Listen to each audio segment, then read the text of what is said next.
बिस्मिल्लाहिर्रहमानिर्रहीम। सिर्फ ये एक चीज़ मिलाकर आटा गूंदे, रोटी हो या पराठा, इसका जायका बड़ा ज़बरदस्त हो जाएगा।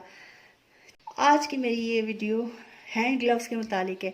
हैंड ग्लव्स की कितनी किस्में हैं, कहाँ कहाँ इस्तेमाल किया जाता है, कौन सा हैंड ग्लव्स किस जगह इस्तेमाल होता है, सही इसका इस्तेमाल कितने दिन करना चाहिए, किस वक्त करना चाहिए, किस तरह फेंकना चाहिए, ये सब कुछ मेरी इस वीडियो में शामिल है। ये वीडियो उन लोगों के लिए बहुत बेस्ट है, उनके लिए यकीनन बहुत इन्फॉर्मेटिव वीडियो होगी जिनको कोई स्किन का प्रॉब्लम है, उनकी स्किन सेंसिटिव है, एक्जिमा है का मसला वो।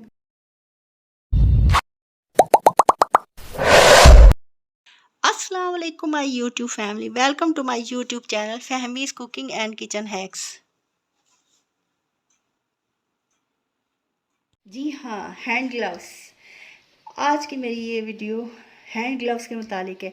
हैंड ग्लव्स की कितनी किस्में हैं, कहाँ कहाँ इस्तेमाल किया जाता है, कौन सा हैंड ग्लव्स किस जगह इस्तेमाल होता है, सही इसका इस्तेमाल कितने दिन करना चाहिए, किस वक्त करना चाहिए, किस तरह फेंकना चाहिए, ये सब कुछ मेरी इस वीडियो में शामिल है। ये वीडियो उन लोगों के लिए बहुत बेस्ट है, उनके लिए यकीनन बहुत इन्फॉर्मेटिव वीडियो होगी जिनको कोई स्किन का प्रॉब्लम है, उनकी स्किन सेंसिटिव है, एक्जिमा है का मसला, वो किचन के काम नहीं कर सकते, जैसे प्याज काटना, लहसुन, अदरक और कई तरह के काम होते हैं, कटिंग का। मेरी वीडियो उम्मीद है कि आपको भी पसंद आएगी और आपके काम भी आएगी। सबसे पहले मैं बात करती हूँ किचन के लिए, बर्तन धोने के लिए या कपड़े धोने के लिए कौन से ग्लव्स इस्तेमाल किए जाते हैं घर के कामों के लिए। ये ग्लव्स हैं, सिलिकॉन के ग्लव्स होते हैं, इस तरह के मोटे ग्लव्स। इससे बर्तन को धोना, कपड़े धोना या और जो ज़रूरी घर के कामकाज होते हैं, इसे पहनकर, क्योंकि ये थिक होते हैं, मोटे होते हैं, ये देखें, इसे बर्तन जब धोते हैं तो पानी इसके अंदर नहीं जाता और जल्दी फटते नहीं हैं। ये देर पा होते हैं, ये देर से फटते हैं। ये सिलिकॉन ग्लव्स होते हैं जो किचन ग्लव्स कहते हैं इसे। ये देर पा होते हैं, देर से फटते हैं, जल्दी नहीं फटते। दूसरे नंबर पर ग्लव्स आते हैं ये वाले। ये ग्लव्स होते हैं, आपने अक्सर ये हॉस्पिटल्स में ये इन ग्लव्स को देखा होगा। हॉस्पिटल्स का अमला होता है, जो डॉक्टर, जो भी स्टाफ होता है, वो ये ग्लव्स यूज़ करते हैं। इसमें लेकिन पाउडर होता है इसके अंदर। ये देखें, ये पाउडर है, ये पाउडर है, लेकिन ये हैंड ग्लव्स एलर्जी काज कर सकते हैं। अगर किसी को की स्किन सेंसिटिव है और उसे कोई किसी किस्म के यानी कि स्किन के इश्यूज़ हैं, तो वो उनको इन्हांस कर सकता है। इसमें पाउडर होता है जिससे एलर्जी, अगर हाथों की एलर्जी है, एलर्जी का मसला है, तो ये उसको मज़ीद बढ़ा सकता है। ये वाला ग्लव्स, ये देखिए उसके ऊपर लिखा हुआ पाउडर्ड एग्जामिनेशन ग्लव्स, ये साफ लिखा हुआ है पाउडर्ड एग्जामिनेशन ग्लव्स, यानी कि जो मरीज़ों को एग्जामाइन करते हैं उसके लिए ये ग्लव्स हॉस्पिटल का अमला पहनता है। इसलिए जो ये ग्लव्स पहनकर किचन के काम करें, तो मैं उनके लिए उनको क्या कहूँ, ये ग्लव्स तो बिल्कुल भी किचन में, ये घर के काम, ये कहीं भी यूज़ नहीं करने चाहिए, रॉन्ग है ये। अब आ जाता है तीसरा ग्लव्स। ये है सिलिकॉन के ग्लव्स है और ये बहुत ही बेहतरीन ग्लव्स होते हैं, हैंड ग्लव्स। ये देखें, इस तरह के, ये किचन ग्लव्स के तौर पर इस्तेमाल, किचन ग्लव्स में भी इस्तेमाल हो सकते हैं, और जो भी घर के अगर मिसाल है दूसरे काम करने हो उनके लिए भी इस्तेमाल किए जा सकते हैं। ये ग्लव्स बहुत ही देरपा अच्छे होते हैं, यानी कि काम के लिहाज से। ये देखें, आसानी से इनको पहना जा सकता है, आसानी से ये उतर जाते हैं, लेकिन ये पायदार नहीं होते। ये एक ही दफ़ा ये तो हम बार बार यूज़ कर सकते हैं, पायदार होते हैं, मजबूत होते हैं। इन ग्लव्स का ये है कि इसको सिर्फ एक दफ़ा इस्तेमाल करके फेंक देते हैं, चाहे वो फटे हों, ख़राब हों, ना हो, सही हो, ठीक हो, लेकिन एक ही दफ़ा इस्तेमाल करें, इस्तेमाल करके इसको फेंक दें। अब इसके साथ क्या क्या हम काम ले सकते हैं, इसको पहन कर आटा भी गूंद सकते हैं, इससे सब्ज़ी काट सकते हैं, फल काट सकते हैं, जो भी किचन के खाने पीने की चीज़ें हैं वो इन ग्लव्स से आराम से इजीली किए जाते हैं। देखिए कितनी आसानी से ये पहने गए हैं और आसानी से ही उतर जाएंगे। और ये सिलिकॉन के ग्लव्स बहुत आरामदेह भी हैं पहनने में। बिस्मिल्लाहिर्रहमानिर्रहीम। गंदम और उससे बनी आटे की रोटी हमारी खुराक का अहम हिस्सा है, इसलिए हम चाह कर भी इसे नहीं छोड़ पाते। अफ्तार हो या सहरी, सिर्फ एक चीज़ मिलाकर आटा गूंदें, इससे रोटी या पराठा बहुत ही मज़े का हो जाएगा। आटा गूंदते वक्त चंद बातों का ख्याल रखें जिससे रोटी नरम मुलायम बनेगी और ये काफ़ी दिन तक ये ख़राब नहीं होगा। कौन सी ऐसी चीज़ों का ख्याल रखा जाए आटा गूंदते वक्त, इसमें चीज़ें शामिल की जाएं जिससे आटे की लाइफ बढ़ जाए, इससे रोटी भी नरम मुलायम बने, पराठे भी खस्ता और मज़े का बने और ये काफ़ी दिन तक आटा फ्रिज में रखने से भी ख़राब ना हो। मैं इन सब बातों का जिक्र आज की इस वीडियो में करूँगी। उम्मीद है कि आपको ये फ़ायदा देंगी। इस आटा गूंदते वक्त सबसे पहले जो ज़रूरी बात है, ख्याल रखना चाहिए किस बात का, कि जिस जगह हम आटा गूंद रहे हैं उसके नीचे हम ये टॉवल, किचन टॉवल ज़रूर बिछाएं। इससे ये होगा कि हम जब मुक्की देंगे आटे को तो ये परात हमारी हिलेगी नहीं।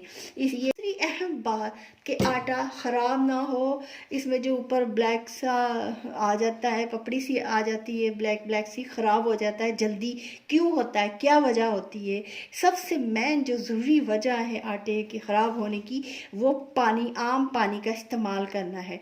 आम पानी जिसमें बैक्टीरिया होते हैं, जर्म्स होते हैं, वो आटे को बहुत जल्दी ख़राब करते हैं। मेरा आटा काफ़ी दिन तक पड़ा रहता है लेकिन कभी ख़राब नहीं होता। अगर मैं भूल भी जाऊं तो वो ख़मीर आ जाता है लेकिन ख़राब नहीं होता काफ़ी दिन तक। ये देखिए, इस आटे को मैंने गूंदे हुए 4 दिन हो गए लेकिन मजाल इस आटे में ज़रा भी कोई स्मेल आई हो या ख़राब हुआ हो। मैं जिस हाइजेनिकली तरीके से आटा गूंदती हूँ, रोटी पकाती हूँ, वो ही तरीका आज आपसे शेयर कर रही हूँ। सबसे ज़रूरी बात तो ये है करनी है कि आटे के लिए हमेशा बॉइल्ड वाटर यूज़ करना है और जब सर्दी का अगर मौसम हो तो लाइट वार्म वाटर यूज़ करना है। गर्मी में तो वैसे ही नेचुरल वो हल्का सा जिसे कहते हैं कोसा सा होता है। ये बहुत ज़रूरी बात। इसके अलावा चंद बातों का और भी ख्याल रखना है जिससे आटे में जायका आ जाएगा, रोटी फूली हुई नरम सॉफ्ट बनेगी और 2-2 दिन तक पड़ी रहेगी लेकिन वो सख्त नहीं होती, अकड़ती है ना, वो नहीं होगी, सॉफ्ट रहेगी। इसमें आटे को गूंदते हुए जिन चीज़ों का एडिशन करूँगी वो मैं आपको बताती हूँ। आटा अपने हिसाब से लेना है, चीज़ें भी उसी हिसाब से लें। अगर आटा ज़्यादा है तो चीज़ें कम या ज़्यादा कर लें। आज मैं जो इजाफी चीज़, सब ज़रूरी चीज़ डाल रही हूँ जिससे आटे का मज़ा दुबाला हो जाएगा, इसका जायका, इसका टेस्ट बढ़ जाएगा। ये मैं डाल रही हूँ इसमें शक्कर, देसी शक्कर ली है मैंने। इसके बाद जो ज़रूरी दूसरी चीज़ मैं इसमें शामिल करूँगी वो ऑयल है। ऑयल आटे को बहुत नरम मुलायम कर देता है, बहुत ज़बरदस्त आटा हो जाता है इससे। और सॉल्ट तो हमारे इसमें हमेशा यूज़ ही होता है, सॉल्ट के साथ तो आटा अच्छा होता है। सॉल्ट भी उस हिसाब से लेना है, जितना आटा है उसी हिसाब से सॉल्ट लेना है। मैंने 1/4 यानी कि पार्ट, ये 1 टीस्पून का लिया है, चौथाई हिस्सा। अब मैं इसमें एक और चीज़ का एडिशन कर रही हूँ, वो ये है कि इसमें अजवाइन डालूंगी। ऐसे करें कि सब चीज़ों को अच्छी तरह मिक्स कर लें, अच्छी तरह मिक्स करके और अब इसे बस गूंदना है अच्छी तरह। लेकिन जो जो चीज़ें मैंने बताई कि इनके लिए ज़रूरी है कि पानी नीम गर्म हो और बॉयल्ड वाटर लेना है। अगर बॉयल्ड वाटर नहीं लिया जाएगा तो आटा 2 दिन में ही ख़राब हो सकता है, इसके लिए नहीं कुछ कहा जाता है। लेकिन बॉयल्ड वाटर से आटा जितने दिन फ्रिज में रखें ख़राब नहीं होगा। मैं क्यों डाल रही हूँ, इसलिए कि सहरी में जब हम खाते हैं, ज़्यादा पराठे खाए जाते हैं, पराठे खा कर तो फिर हम नमाज़ पढ़ लेते हैं, नमाज़ पढ़ कर ये लेट जाते हैं। अगर नमाज के बाद कुरान पाक भी पढ़ा जाए तो हमारे वो चलने फिरने के काम नहीं होते, वो बैठ कर हम काम किए जाते हैं। तो इसलिए हम फ़ौरन लेट जाते हैं जिससे मैदे में भारीपन महसूस होता है, डकारें सी आती हैं। सुबह उठते हैं तो डकारें अजीब सी आ रही होती है, मुँह का जायका अजीब सा होता है। उससे ये अजवाइन क्या करेगी कि हमारे खाने को हज़म कर देगी। ये देखिए, आटे को अच्छी तरह मुक्कियाँ देनी है, बहुत अच्छी तरह, जिस तरह हम गूंदते हैं घर में आटा वैसे ही इसे जितनी अच्छी तरह गूंदा जाएगा उतना ये सॉफ्ट बनेगा और फिर रोटी भी और पराठा भी इससे बहुत अच्छा बनेगा। आटा गूंदने के ऊपर भी है कि हमारा आटा किस तरह गूंदा जाता है। आटे को गूंदते वक्त जिन चंद बातों का ज़रूरी ख्याल रखना चाहिए उसमें ये भी है कि आटे को एक दफ़ा मुक्की देकर इसको गूंद कर इसको छोड़ दें, रखते हैं। एक ही दफ़ा में आटा नहीं गूंदा जाता, आटा 2 दफ़ा गूंदा जाता है। इस तरह ये बहुत मुलायम, ये देखें ना, अभी ये कैसे रफ सा लग रहा है। चाहे मैं जितना भी अभी मुक्कियाँ दूंगी ये ऐसे ही रहेगा। ऐसे शॉपिंग बैग्स हो, लेकिन बैग भी लें तो उसे बॉयल वाटर से साफ़ कर लें, धो लें, वरना ये भी आटे को ख़राब कर सकता है। बिल्कुल ड्राई लेना, हर चीज़ ड्राई लेनी है और कच्चा पानी, कच्ची चीज़, कोई भी चीज़ नहीं इस्तेमाल करनी। अब क्या करना है, इसके ऊपर ये ऐसे दे दें, इसको छोड़ना है। अब इसे 10 मिनट के लिए रखना है। इसके बाद इसे दोबारा मुक्की देनी है, दोबारा इसे गूंदना है। आटा ठहर गया है, इसे मैंने 15 मिनट दे दिए थे। 10 मिनट दें, 15 मिनट दें, उस वक्त ये करें आप घर के किचन के दूसरे काम कर लें इसे छोड़कर। अब इसे मैं दोबारा गूंदती हूँ। ये देखें, ये आप देख सकते हैं कितना रफ है ये आटा। ये देखें, इसे चाहे मैं एक दफ़ा जितना मर्ज़ी गूंदती, लेकिन ये इसी तरह रहेगा। अब मैं इसे जब दोबारा गूंदती हूँ फिर फ़र्क आप देखना कि इसमें क्या फ़र्क आता है। इसे मैं गूंदना शुरू करती हूँ। बिस्मिल्लाहिर्रहमानिर्रहीम।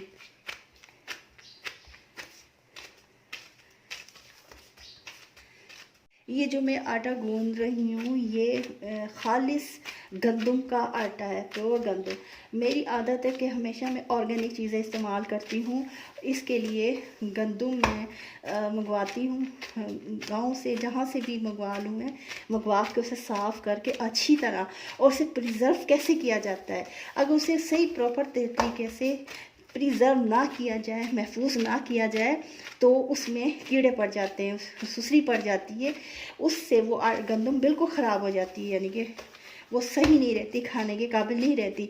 इसके लिए भी मैंने एक अपनी वीडियो बनाई थी कि अजनास को कैसे महफूज किया जाए, उसका लिंक मैं इस वीडियो में दे दूँगी। अब आटे को जिस बर्तन में रखना है वो लाजमी स्टील का हो तो बहुत अच्छा है, स्टील का हो, सिल्वर का हो, बेहतरीन है। लेकिन प्लास्टिक के बर्तन में आटा नहीं रखना चाहिए, नहीं रखा जाता। मेरा जो तजर्बा मैंने आपको शेयर किया आपके साथ, मेरा तजर्बा यही है कि मैं आटे को हमेशा स्टील के या सिल्वर के बर्तन में रखती हूँ। दूसरी बात, इसको जो अगर हमने धोया हुआ है तो कच्चे पानी इसमें ना लगा हुआ, इसमें बैक्टीरिया होते हैं, चाहे एक ड्रॉप है इसमें भी कई गुना बैक्टीरिया होते हैं जो इस्तेमाल किए जाते हैं। उससे ये होता है फ़ायदा कि कभी भी आटा ख़राब नहीं होता। बैग्स भी और ले सकते हैं, जो भी, ये भी साफ़ सुथरा लेना है, ये नहीं कि इसके अंदर डस्ट हो या कोई गंदी चीज़ हो। उस देखिए मैंने चंद दिन पहले आटा गूंदा था, इस पर कोई मैंने ऑयलिंग नहीं की, जैसे ऑयल लगा देते हैं कोई ताकि तय बन जाए, कुछ भी नहीं किया था।